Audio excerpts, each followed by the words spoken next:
বিয়ের দিন তারিখ ঠিক হওয়ার পর আমরা চলে এসেছি সরাসরি বিয়েতে। আর বিয়ের যে তত্ত্বগুলো পাঠাবো সেই তত্ত্বগুলো কিন্তু আমাদের রেডি করা হয়ে গেছে। তো চলুন দেখে আসি তত্ত্বকে কি কি যাচ্ছে মেয়ের বাড়িতে। আসসালামু আলাইকুম, কেমন আছেন সবাই? আমি চলে এসেছি নতুন একটা বিয়ের ব্লগ নিয়ে।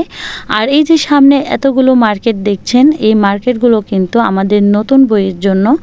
আর এখানে কসমেটিক থেকে শুরু করে বিয়ে এবং বৌভাতের সম্পূর্ণ কাপড় চোপড় এবং কসমেটিক ছিল। আর এগুলো কিন্তু তত্ত্বকে কিন্তু আমরা পাঠিয়ে দিব। তো এই ডালাগুলোর ভিতরে কিন্তু আমরা হলুদের তত্ত্ব সাজাবো, আর বাদবাকি কিন্তু লাগেজে সাজিয়ে নিয়ে যাব। তো এখানে কিন্তু আমার দেবর এবং একটা ভাগনা মিলে কিন্তু এগুলো সুন্দর করে তত্ত্বগুলো র্যাপিং করছে মেয়ের বাড়িতে পাঠাবো বলে। তো সবগুলো তত্ত্ব সাজানো হয়ে গেল। মিষ্টির ডালা নিয়েছি, ফলের ডালা নিয়েছি, গায়ে হলুদের কাপড় চোপড় নিয়েছি এবং হলুদের ডালা নিয়েছি।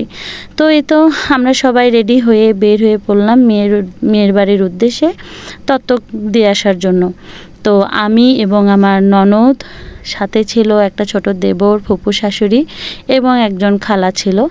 তো ওনাকে ভিডিওতে আনা হয়নি। তো সবাই আমরা কিন্তু বাসা থেকে একে একে নেমে পড়েছি। তো মেয়ের বাড়ি যাব সেই উদ্দেশ্যে। তো এখানে সবার হাতে হাতে আমরা কিন্তু তত্ত্ব কিন্তু ধরিয়ে দিয়েছি। তো রাস্তায় যেতে যেতে কিন্তু হঠাৎ বৃষ্টি শুরু হয়ে গেছে। যদিও বাড়িটা অনেক কাছাকাছি, তাই আমরা রিক্সাতে যাতায়াত করছিলাম। আর বৃষ্টি শুরু হয়ে যাওয়াতে কিন্তু একটু লেট হয়ে গেছে।